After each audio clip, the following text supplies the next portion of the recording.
Assalamualaikum warahmatullahi wabarakatuh. Selamat malam semuanya. Sebelumnya perkenalkan, nama saya Dede Sofian, perwakilan dari kelompok 13. Di sini saya akan coba menjelaskan atau mempresentasikan salah satu materi yang ada pada mata kuliah Sistem Berbasis Pengetahuan, yaitu tahap pengembangan sistem pakar berbasis pengetahuan. Sebelum ke materi, mungkin saya akan memperkenalkan anggota kelompok dari kelompok 13, yaitu yang pertama Dimas Prakoso, yang kedua saya sendiri Dede Sofian, yang ketiga Pak Edwin Saputra, dan yang terakhir Mas Hidayatul Wisdan.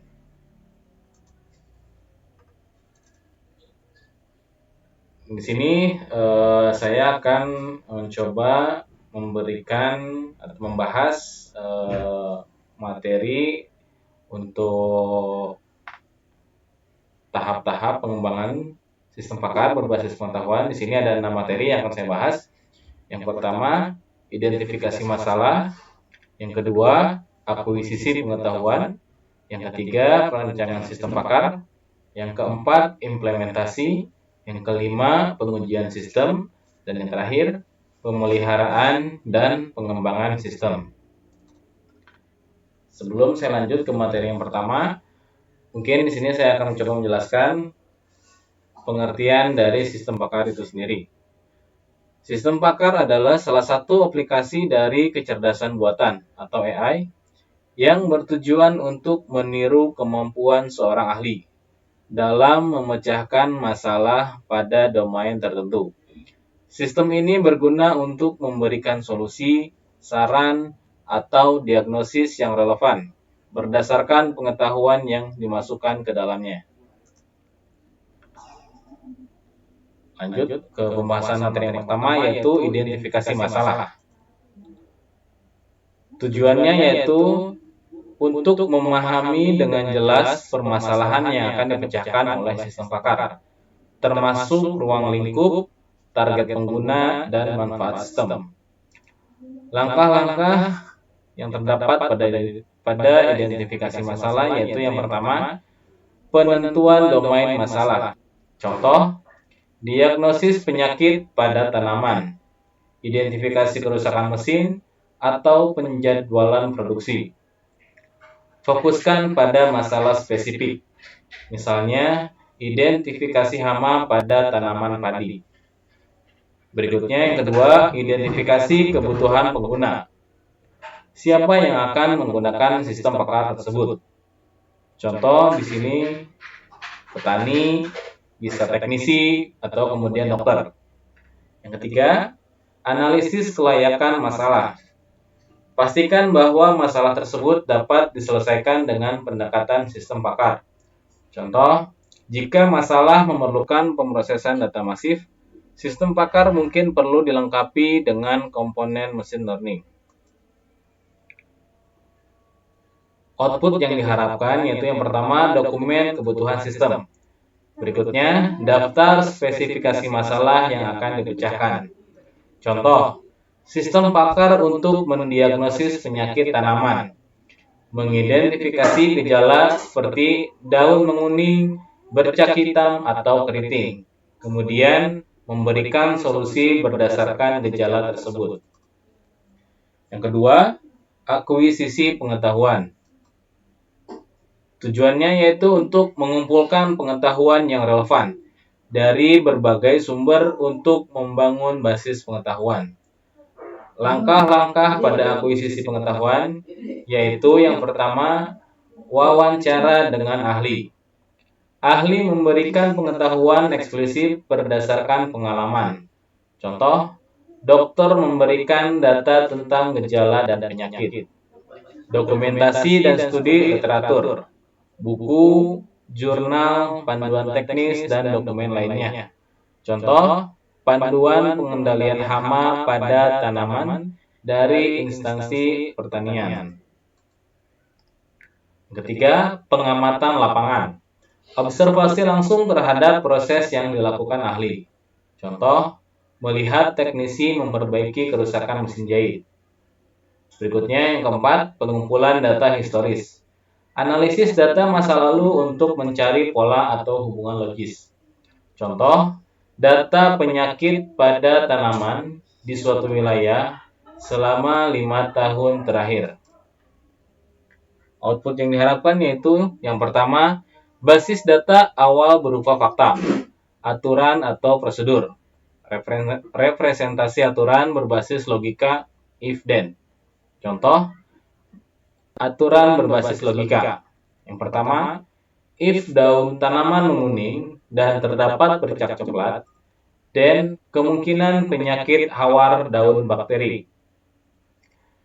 Yang kedua, if mesin jahit tidak bergerak dan motor berbunyi keras, then kemungkinan sabuk penggerak aus. Yang ketiga, perancangan sistem pakar. Tujuannya yaitu merancang struktur dan komponen utama sistem pakar berdasarkan pengetahuan yang telah dikumpulkan. Langkah-langkah yang pertama yaitu perancangan basis pengetahuan.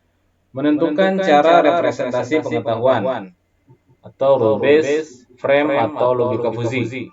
Contoh, representasi berbasis aturan if-then untuk mendiagnosis penyakit.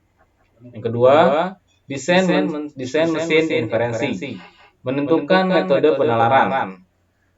Di sini ada dua metode yang disebutkan. Yang pertama, forward chaining, dari fakta menuju kesimpulan. Yang kedua, backward chaining, dari kesimpulan menuju fakta yang mendukung. Contoh, untuk forward chaining, berdasarkan gejala tanaman, di sini sistem akan menyarankan solusi. Yang kedua, backward chaining, sistem memverifikasi apakah gejala tertentu mendukung diagnosis penyakit tertentu. Berikutnya, desain antar muka pengguna. Membuat rancangan GUI atau Graphical User Interface untuk mempermudah pengguna. Contoh, formulir input gejala pada tanaman untuk petani. Output yang diharapkan yaitu diagram alur sistem. Berikutnya, desain komponen utama atau basis pengetahuan mesin inferensi antarmuka pengguna. Contoh, di sini ada flowchart sederhana. User menginput gejala tanaman, kemudian sistem memproses, mesin inferensi mencocokkan gejala dengan aturan, dan output yang dihasilkan yaitu diagnosis dan solusi. Yang keempat, implementasi. Tujuannya yaitu untuk mengembangkan sistem pakar berdasarkan desain yang telah dirancang. Langkah-langkahnya yaitu yang pertama, pengkodean. Menggunakan bahasa pemrograman yang mendukung pengembangan sistem pakar. Di sini disebutkan yaitu yang pertama, Python, Prolog, atau Eclipse. Contoh kode Python sederhana. Def diagnosis atau gejala, if daun menguning, in gejala, and bercak coklat, in gejala. Return penyakit hawar daun bakteri, else return gejala tidak dikenali. Integrasi komponen. Basis pengetahuan, mesin inferensi, dan antarmuka pengguna disatukan. Berikutnya, uji coba awal. Pengujian internal untuk memastikan komponen berjalan dengan baik. Dan output yang diharapkan yaitu prototipe sistem pakar yang dapat digunakan. Contoh, sistem berbasis web yang meminta pengguna memasukkan gejala tanaman, kemudian memberikan diagnosis dan saran perawatan. Yang kelima, pengujian sistem. Tujuannya yaitu untuk memastikan bahwa sistem bekerja sesuai kebutuhan dan memberikan hasil yang akurat. Langkah-langkah yang pertama yaitu pengujian validasi. Bandingkan hasil sistem pakar dengan hasil ahli. Contoh, sistem memberikan diagnosis yang sama dengan dokter pada 90% kasus. Yang kedua, pengujian black box. Uji fungsionalitas sistem dari sudut pandang pengguna. Yang ketiga, pengujian white box. Evaluasi logika sistem untuk memastikan tidak ada kesalahan dalam aturan. Berikutnya, pengukuran akurasi. Hitung tingkat akurasi diagnosis atau saran sistem. Contoh, Sistem diuji pada 100 kasus dan memberikan hasil yang benar pada 85 kasus. Berarti 85% akurat atau akurasi. Output yang diharapkan yaitu laporan pengujian dan rekomendasi perbaikan. Contoh, laporan pengujian sistem pakar untuk diagnosis penyakit tanaman. Keakuratan 85%, masalah yang ditemukan, sistem salah mengenali beberapa gejala serupa. Yang keenam, pemeliharaan dan pengembangan lanjutan. Tujuannya yaitu untuk menjaga agar sistem tetap relevan dan sesuai dengan perkembangan pengetahuan baru. Langkah-langkahnya yang pertama yaitu pemutakhiran pengetahuan.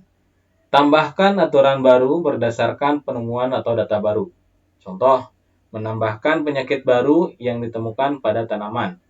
Yang kedua, monitoring performa. Pantau kecepatan dan akurasi dalam memberikan saran.